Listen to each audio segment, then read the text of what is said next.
조금 전에 여러분이 영상을 보셨듯이 여름 성경학교하고 청년부 수련회를 잘 마쳤습니다.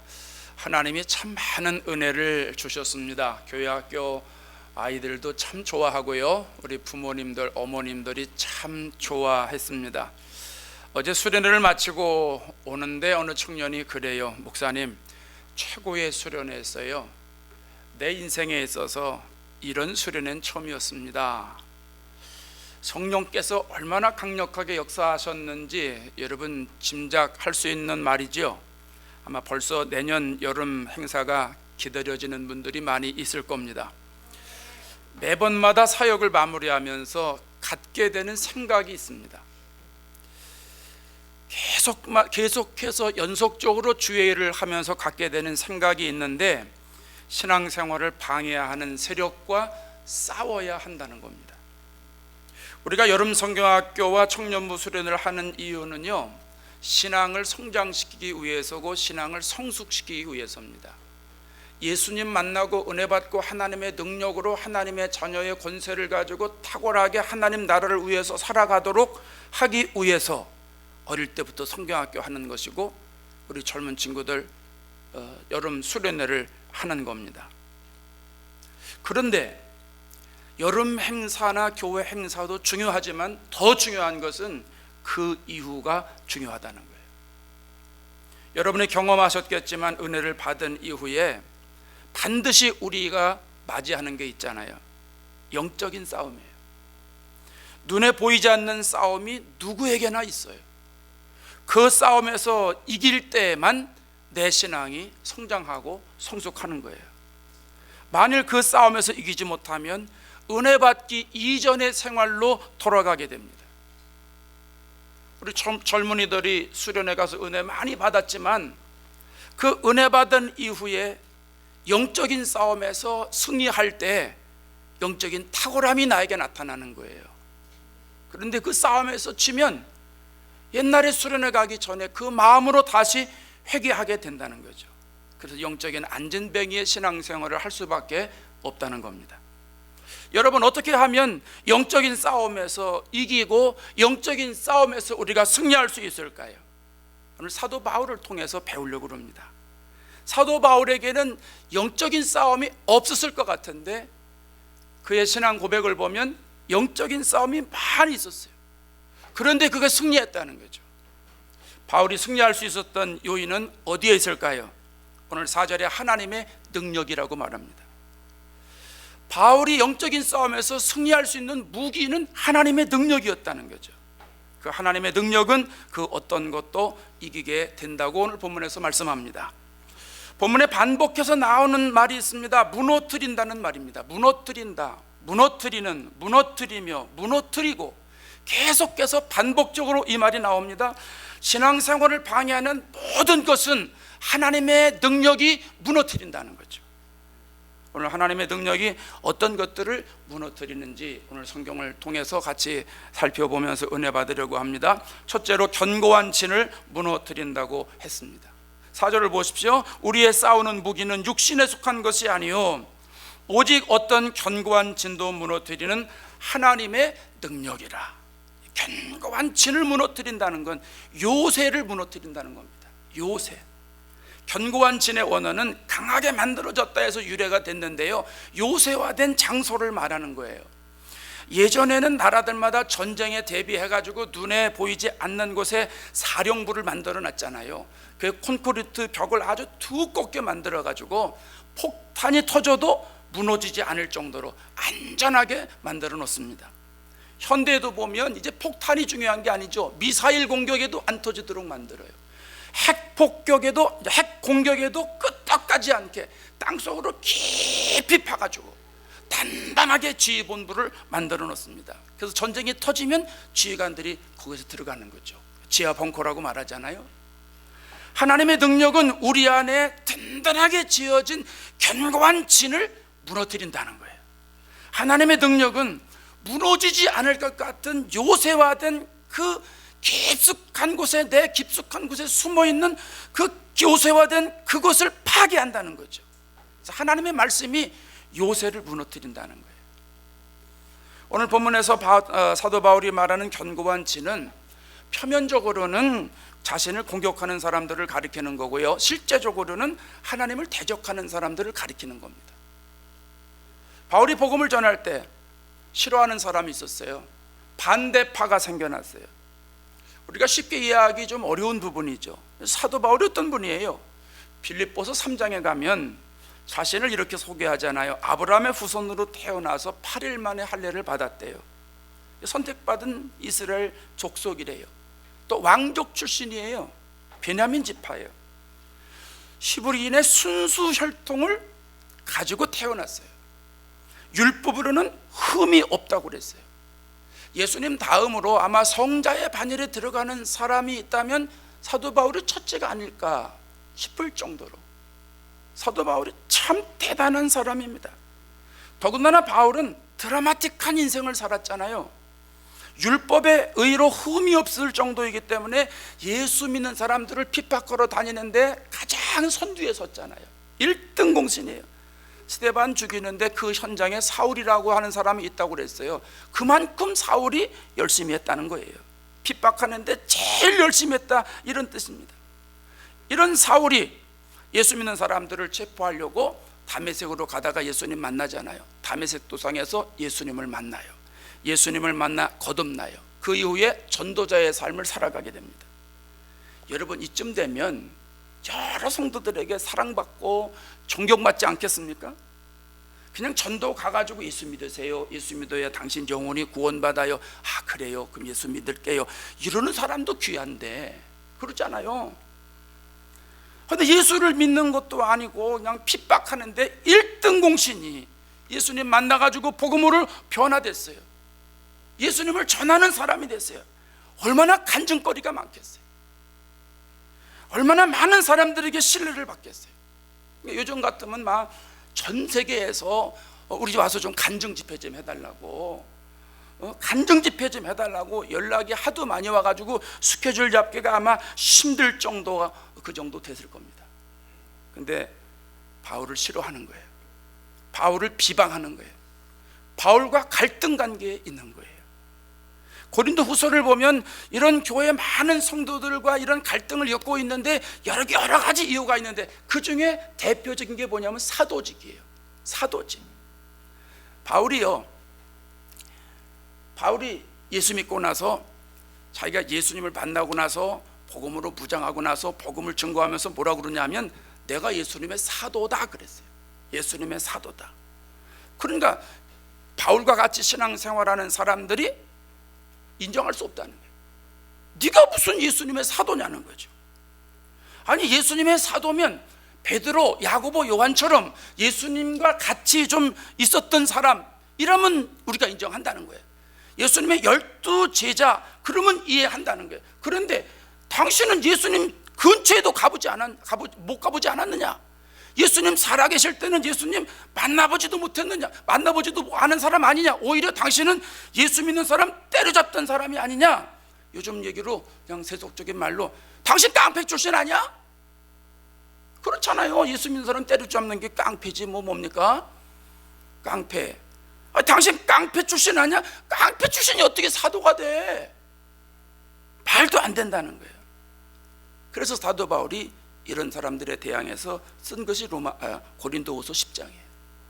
11장, 12장 계속 그렇게 나와요. 여러분이 가지고 계신 개역 성경 중에 보면, 개역 개정 성경 중에 보면 10장 1절 그 위에 제 성경에 파란 걸로 써 있는데 바울이 자기의 사도직을 변호하다 이런 말이 써 있잖아요. 그게 10장 전체의 주제예요. 자기가 사도라고 그러니까 사람들이 사도를 인정을 안 해요. 그러니까 나는 사도야. 내가 왜 사도냐 하면 이러이러해서 사도야. 그래서 10장부터 계속 11장, 12장 그 내용을 써가는 겁니다. 바울이 말하는 견고한 진은 표면적으로는 그 시대에 자기를 핍박하는 사람들이에요. 그러나 내부적으로는 그 안에는 하나님을 대적하는 세력을 말합니다. 3절에 가서 육신에 따라 싸우지 아니했다고 했는데 인간적인 방법이나 수단을 의지해서 싸우는 걸 말하잖아요. 바울은 학식이 풍부하잖아요. 글재주가 참 뛰어난 사람이 바울입니다. 오늘 10절에 읽지 않았지만 10절에 뭐라고 그러냐면 그의 편지에는 무게가 있고 심이 있으나, 그러니까 사도 바울이 고린도 교회에 이렇게 편지를 썼더니 사람들이 그 편지를 보고 야, 참 글 잘 썼다, 어쩌면 이런 글을 썼느냐, 야, 이건 누구나 쓸 수 없는 거다, 정말 이건 무게가 있고 이 편지에 이렇게 심이 있느냐, 하나님의 권세잖아요. 이렇게 얘기를 하는 거예요. 물론 이제 사도 바울이 부족한 부분도 있었어요. 늘 건강이 약했대요. 사도 바울은 질병이 있었대요. 뭐 또 잘생기지도 못했대요. 또 말이 시원찮았대요. 말을 또 그렇게 못했다네요. 하나님은 참 공평해요. 글도 잘 쓰고 말도 잘하면 아이고 그거 어떡하겠어요. 여러분, 인간은 누구나 한 가지의 약점이 있잖아요. 건강이 좀 약하고 말재주가 없고, 그래도 사도 바울은 정말 뛰어난 사람이에요. 빌립보서 3장 4절에 나도 육체를 신뢰할 만하다 그랬어요. 세상 사람들이 자랑하는 거 나 그거 자랑할 수 있다는 거죠. 당신들이 얘기하는 거 나 다 소유했다는 거예요. 부족함이 없다는 거죠. 바울이 자신의 사도직을 반대하는 사람들이 비단 유대인 지도자였다면, 종교 지도자였다면, 그 당시에 같은 교인이었다면 아마 육신에 대해서 싸웠을 겁니다. 육신으로 대항해? 그럼 나도 육신으로 이랬어. 너희들이 어떤 가문에서 태어났어? 그럼 나도 그런 가문에서 태어난 거야. 너 어느 학교 다녔어? 야, 나는 그보다 더 좋은 학교 다녔어. 너네 지도교수가 누구야? 나는 최고의 인류 지도교수한테 배웠어. 사도 바울이 계속 그렇게 대항해가지고 상대를 코를 납작하게 했을 겁니다. 그런데 사도 바울이 뭐라고 그래요? 육신에 따라서 싸우지 아니했다는 거예요. 하나님의 능력으로 싸웠다는 거예요. 무슨 일입니까? 사도직에 반대하는 사람들 배후에 사단이 있기 때문에 그 사단의 세력과는 하나님의 능력으로 싸워야 된다는 거예요. 눈에 보이지 않지만 사탄이 반대하는 사람들을 조종하고 있는 거잖아요. 그래서 그 사람들하고 싸우려면 자기가 외적인 지식 가지고 안 된다는 거죠. 그래서 사도 바울은 그걸 뭐라고 표현했어요? 견고한 진이다 그랬어요. 그 사람들 속에 있는 견고한 진, 그것을 싸울 때 하나님의 능력과 하나님의 능력으로 싸웠다는 겁니다. 여러분, 사람의 마음 깊은 곳에도 암벽과 같은 천연 요새가 있다는 것 여러분 아십니까?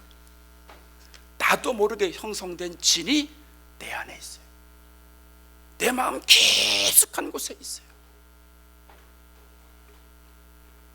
신앙생활 하다 보면 때로는 조금 이렇게 떨어질 때도 있고 또 올라갈 때도 있습니다.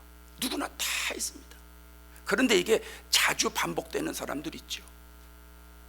여러 가지 이유가 있는데 그 중에 하나는 그 심령 깊은 곳에 견고한 진이 자리 잡고 있기 때문입니다. 은혜를 받고 성령을 받아서 마음이 뜨거워서 신앙생활할 때 여러분 이때 조심해야 돼요. 내 안에 견고한 진이 자리 잡고 있다는 사실을 알고 그것과 여러분이 싸워야 돼요. 내 마음 깊은 내면에 나도 모르게 형성된 견고한 진이 있어요. 없는 사람 한 명도 없어요. 율법주의가 자리 잡고 있고요, 고정관념이 자리 잡고 있고요, 경험주의가 자리 잡고 있고요, 나도 알지 못하는 것들이 내 안에 자리 잡고 있어요. 그게 아주 굳어버렸어요. 그래서 견고한 진이 돼버렸어요. 어찌할 수 없을 만큼 그런 견고한 진이 됐어요. 이것을 이겨낼 힘이 우리에게는 없어요. 우리에게는 그 능력이 없어요. 그래서 사도 바울이 하나님의 능력으로 가능하다고 얘기를 하는 거예요. 하나님의 능력으로, 하나님의 파워로, 하나님의 권세로 그걸 이길 수 있다는 거죠. 우리의 힘으로 결코 무너뜨릴 수 없어요. 우리의 능력으로, 우리의 힘으로, 우리의 재주로 싸우려고 덤볐다가는 여러분 큰 낭패 봅니다. 큰 낭패입니다. 그렇기 때문에 하나님의 능력으로 싸워야 될 줄로 믿습니다. 여러분 앞으로 신앙생활 하실 때 여러분 안에 견고한 진이 다 있는 걸 인식하시는 게 좋습니다. 인식하십시오. 인식하시면 아멘 하십시다. 죄인은 다 있어요. 죄인은 다 있기 때문에 100% 있어요. 그 견고한 진을 하나님의 능력으로 이젠 싸워야 됩니다. 하나님의 능력으로 나아가면, 하나님의 말씀으로 앞에 세우고 나아가면 모든 싸움에서 이기는 거예요. 승리하는 거예요. 그리고 내 신앙이 성장하는 거예요. 싸워 이길 때 내가 영적인 깊은 세계에 진입할 수 있게 되는 거예요. 하나님의 능력을 경험하게 되는 거예요. 하나님의 나라를 눈으로 보게 되는 거예요. 하나님의 나라에 내가 진입하게 되는 줄로 믿습니다. 이 놀라운 축복을 다 누리시기를 바랍니다. 둘째로, 하나님의 능력을 싸울 때 모든 이론을 무너뜨린다고 그랬어요.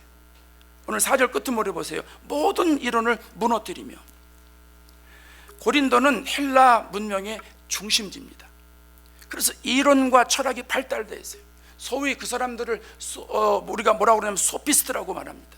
뭐 좋은 말로 현인들이다 이러는데, 지혜로운 사람들이다 이러는데, 그거 아닙니다. 궤변론자들입니다. 궤변론자. 자기들이 배운 철학, 자기들이 배운 이론을 바탕으로 말하는 사람들입니다. 그 세번역 성경에 뭐라고 그러냐면 궤변을 무너뜨린다 이렇게 기록을 해요. 이론을 무너뜨린다고 오늘 성경에 나와 있지만 세번역 성경은 궤변을 무너뜨린다. 고린도 지역에 온갖 잘못된 철학과 이론들이 많은 사람들을 사로잡았습니다. 그들이 한 번에 궤변을 늘어놓으면 당할 사람이 없어요. 여러분, 말 잘하는 사람 앞에서는 괜히 말했다가는 본전도 못 찾아요. 그래서 저도 어디 모임에 가서 참 말 잘한다, 참 잘한다 그러면 입 가만히 있습니다. 그럼 뭐로 말합니까? 가만히 있어요. 그러니까 말 잘하는 앞에서는 여러분 침묵하십시오. 침묵하는 게 여러분 신상에 좋아요. 괜히 대들었다가는 나중에 꼬리를 내리는 수밖에 없어요.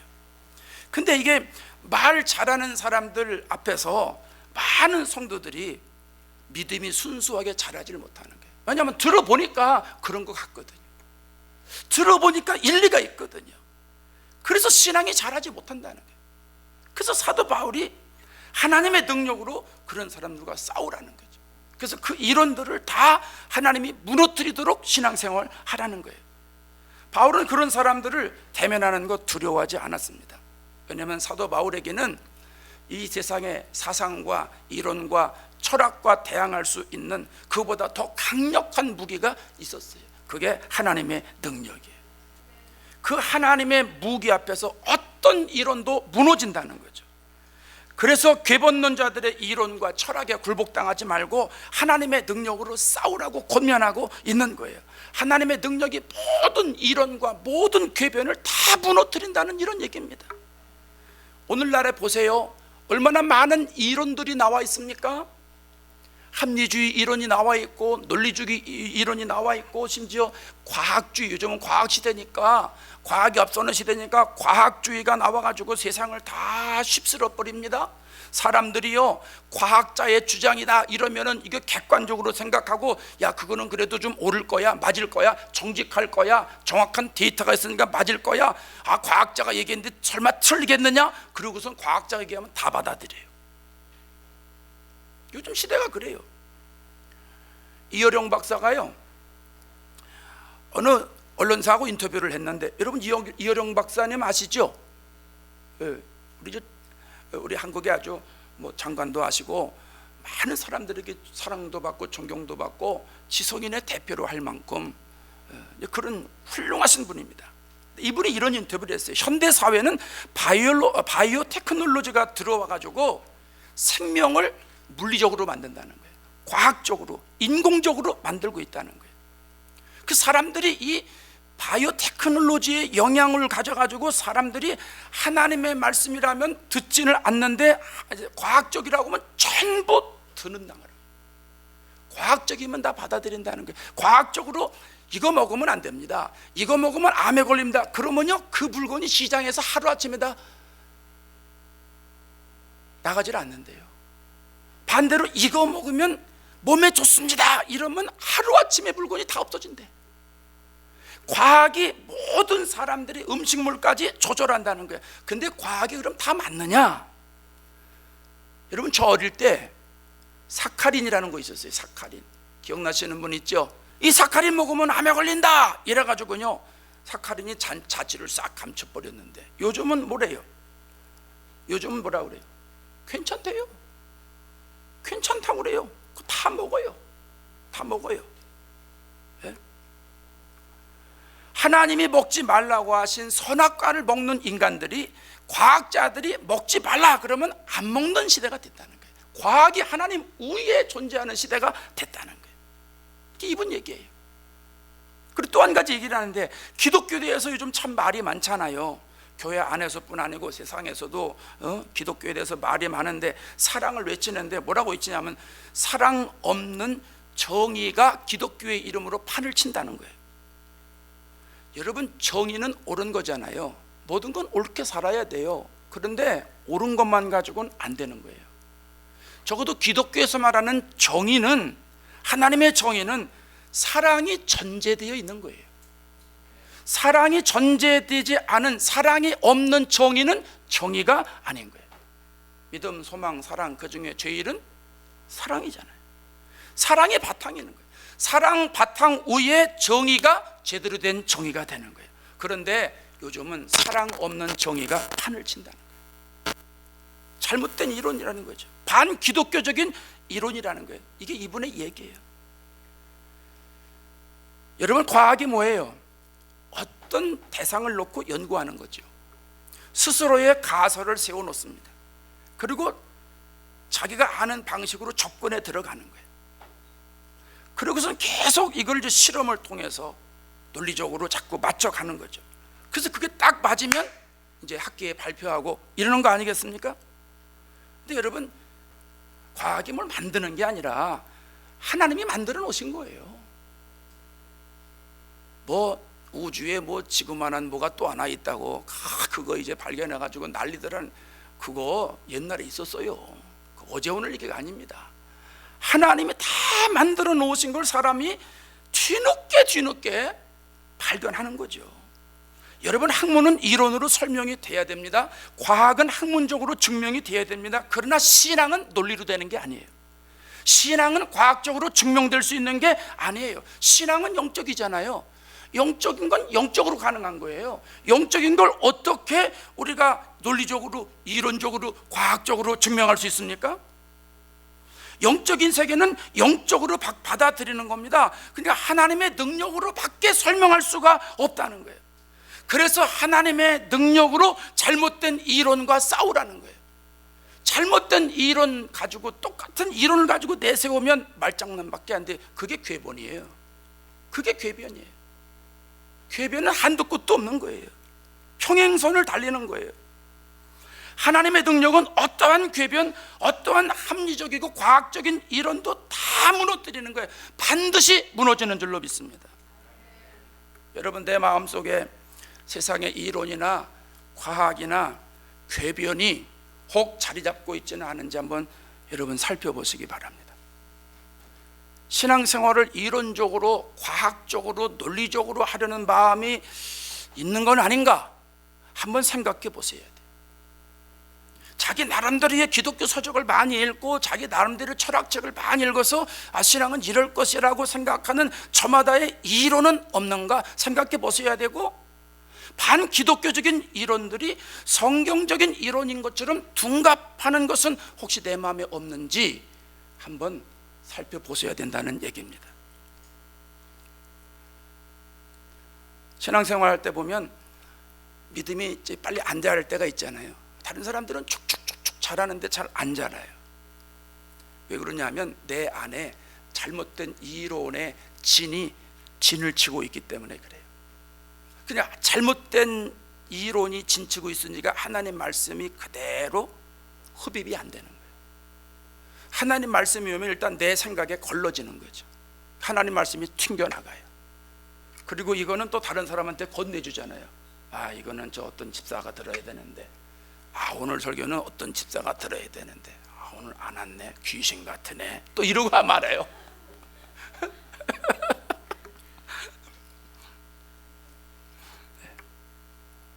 만일 내 속에 그런 이론의 진이 있다면 여러분, 하나님의 능력으로 싸우셔야 됩니다. 그거 그냥 보관하고 계시고 그거 그냥 묻어두고 계시면 여러분, 내가 거기에 사로잡혀요. 내가 거기에 노예가 돼요. 나중에 내가 그걸 수긍하게 돼요. 그리고 기독교를 잘 만든다는 이유로 비난하고 비판합니다.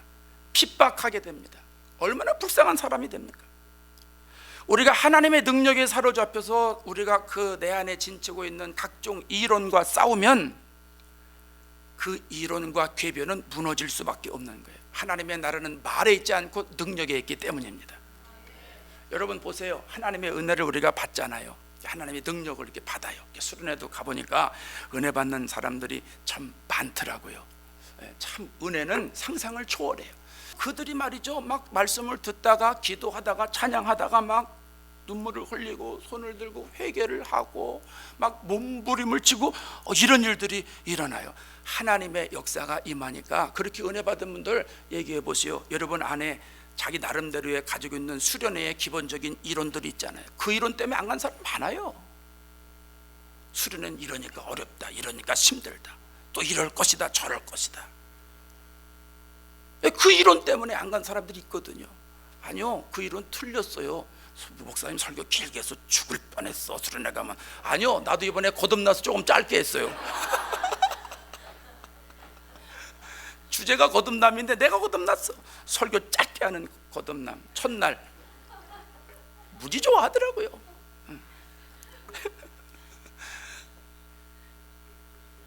은혜 받으니까요, 나도 모르게 가지고 있는 내 안에 내 이론들이 있거든요. 그 이론들이 어떻게 돼요? 눈 녹듯이 그냥 녹아버리잖아요. 그러면서 내 마음에 어떤 반응이 일어나요? 아, 내가 잘못했구나, 내 생각이 틀렸구나, 하나님 앞에 내가 회개해야 되겠구나. 그러니까 손 들고 눈물 흘리는 거 아니겠습니까? 여러분, 하나님의 능력으로 싸울 때 우리 안에서 세상적인 이론과 세상적인 궤변은 물러가고 하나님의 이론이 들어오는 겁니다. 하나님의 논리가 나오는 겁니다. 내 진이 다 무너지고 하나님의 진이 자리 잡게 되는 거예요.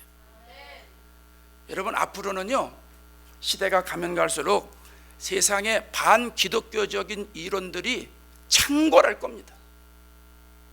반기독교적인 사상들이 놀라울 만큼 막 나타나서 교인들의 신앙을 마구 흔들 겁니다. 지난주에 말씀드렸던 동성결혼의 그 이론, 가면 갈수록 사람들에게 먹힐 겁니다. 교인들이 그걸 받아들인다니까요. 그래서 어느 교단은 다 통과시켰잖아요. 그거 찬성하는 것으로 다. 벌써 지금 그 정도로 세상 사람의 문제가 아니라 교인들이 문제, 교인들이 좋다고 받아들이는 거예요. 다. 이런 세대가 앞으로 가면 갈수록 계속 오는데 여러분, 치열하게 싸워야 돼요. 그 논리와 싸워야 되는 거예요. 그 논리에 내가 먹히지 말아야 되는 거예요. 거기에 피한다고 살 수 있는 게 아니에요. 여러분, 피해도 영향력은 가게 되는 거예요. 하나님의 능력으로 무장해야 됩니다. 하나님의 능력으로, 하나님의 권능으로, 하나님의 권세로 무장해서 진리의 무장해서 맞서서 싸워야 됩니다. 하나님의 논리와 성경의 논리로 전신갑주를 이겨 나아가면 세상의 모든 이론과 궤변과 논리와 모든 것들이 다 무너뜨리게 됩니다. 이런 놀라운 은혜가 저와 여러분에게 있게 될 줄로 믿습니다. 세 번째로, 하나님의 능력으로 싸울 때 높아진 것을 무너뜨립니다. 5절에 보십시오. 하나님 아는 것을 대적하여 높아진 것을 다 무너뜨리고. 높아진 거 무너뜨린다는 건 교만을 무너뜨린다는 거죠. 교만을 무너뜨린다. 초대교회 하나님을 아는 것을 대적하는 사람들이 있어요. 저는 이게 참 이해가 안 됐어요. 말씀 준비하면서 어떻게 하나님을 아는 걸 대적하나? 여러분 같으면 하나님을 알게 되면 감사하지 않으세요?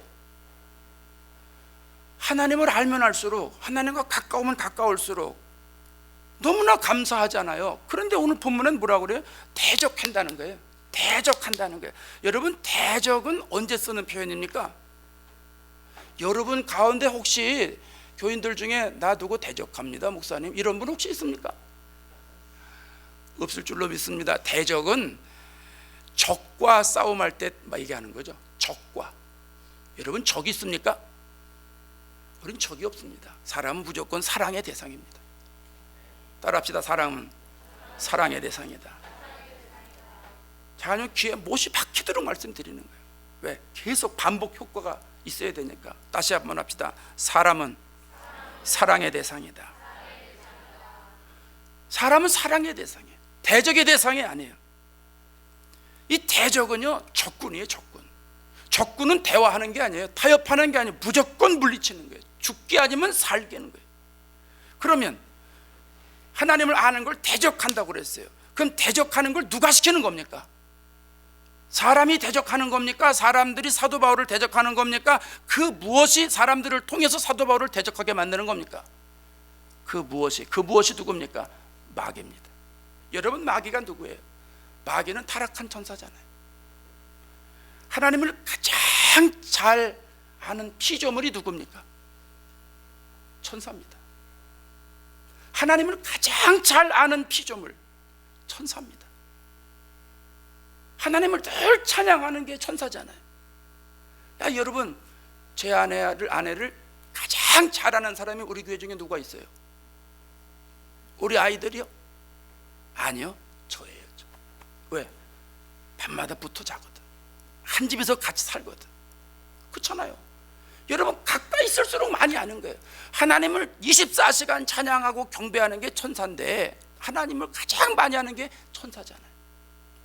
근데 이 천사가 하나님을 알면 알수록 교만해지는 거예요. 그래서 아니, 왜 하나님만 그 자리에 올라가야 됩니까?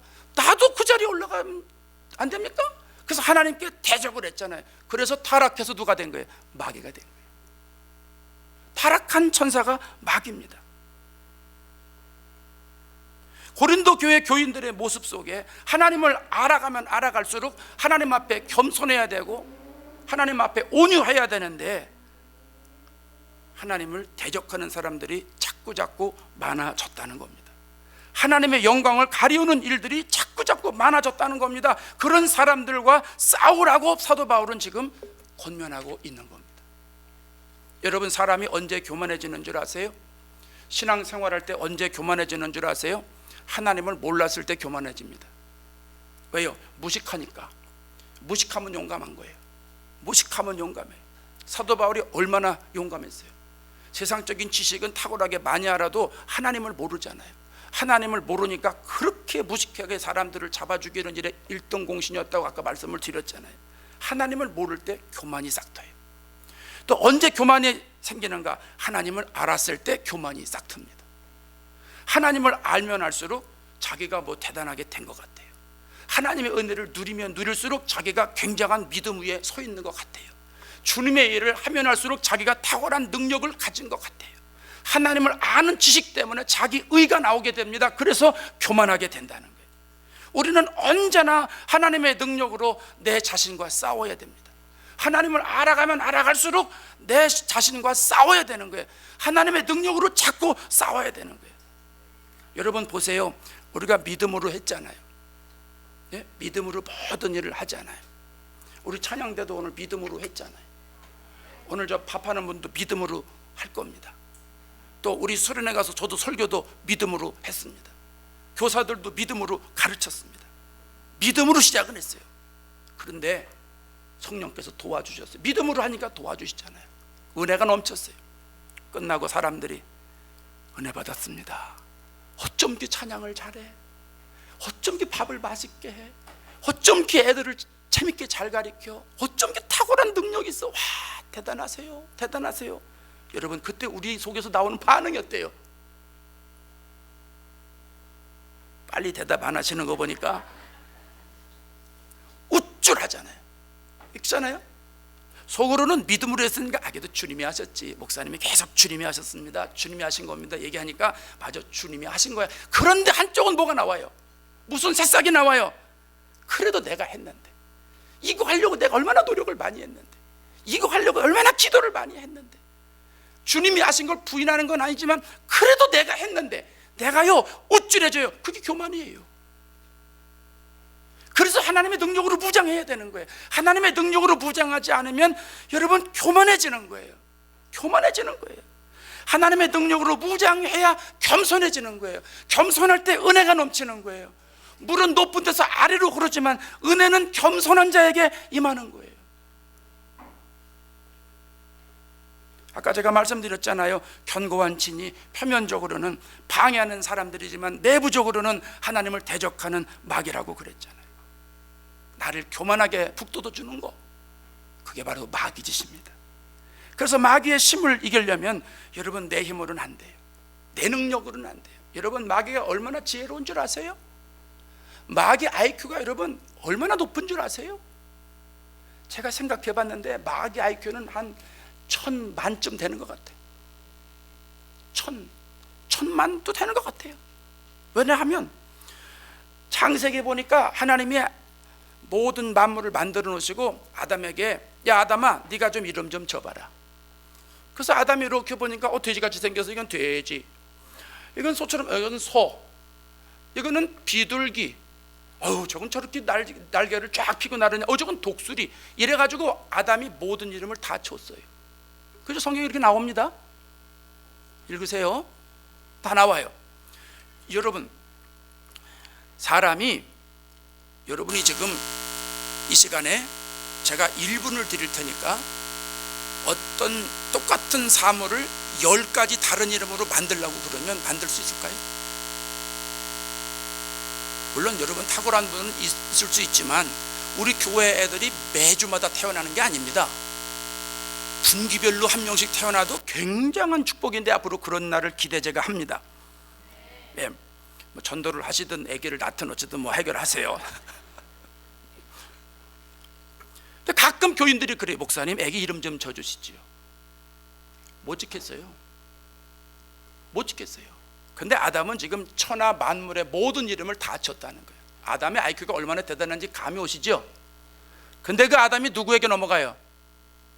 마귀에게 넘어가요. 그러면 마귀는 IQ가 아담의 몇 배가 되는 거예요 지금. 이해가 되십니까? 마귀는요 IQ가 어마어마합니다. 어마어마해요. 어떻게 이깁니까 우리가? 못 이겨요. 대들었다가는요 애들 말로 뼈도 못 추립니다. 방법이 없어요. 그러니까 하나님의 능력으로 싸우라는 거예요. 하나님의 능력, 하늘과 땅의 모든 권세를 가지고 계신 하나님의 그 능력 가지고 마귀를 대항해 싸우라는 거죠. 그렇게 될 때 우리가 교만이 무너지고 겸손한 신앙생활을 할 수 있게 된다 하는 말씀입니다. 에베소서 6장 12절에 우리의 씨름은 혈과 육을 상대하는 것이 아니라고 그랬어요. 사람을 상대하는 게 아니라는 거예요. 세상 어둠의 주관자, 하늘에 있는 악한 영들을 상대하는 것이라고 그랬어요. 여러분 신앙생활은 악한 영들과의 싸움입니다. 마귀와의 싸움입니다. 그 마귀가 우리의 마음속에 견고한 진의 씨앗을 뿌려놓습니다. 우리의 이론을 더욱더 확신을 갖게 만들어줍니다. 은혜 받았다고 자꾸 띄워주면서 우리를 높여줍니다. 하나님의 능력으로 싸우십시오. 돈 벌기 위해서 싸우지 마시고 출세하는 거 위해서 싸우지 마시고 내 안에 나도 모르게 숨어있는 견고한 진을 싸우세요. 요새를 무너뜨리세요. 하나님의 능력으로 무너집니다. 내 안에 자리 잡고 있는 모든 세상적인 이론, 세상적인 가치, 논리, 이 모든 것 하나님의 능력으로 힘입어서 싸우시기 바랍니다. 이론이 무너집니다. 하나님을 알면 알수록 내 안에 나도 모르게 생기는 이 교만함, 하나님을 대적하는 이 교만함, 하나님의 능력으로 싸우시기 바랍니다. 교만이 무너뜨려집니다. 한 주간도 신앙생활하면서 하나님의 능력으로 무장하셔서 내 안에 있는 이 모든 것 싸워서 승리하시는 저와 여러분 되시길 주의 이름으로 축원합니다. 기도하겠습니다.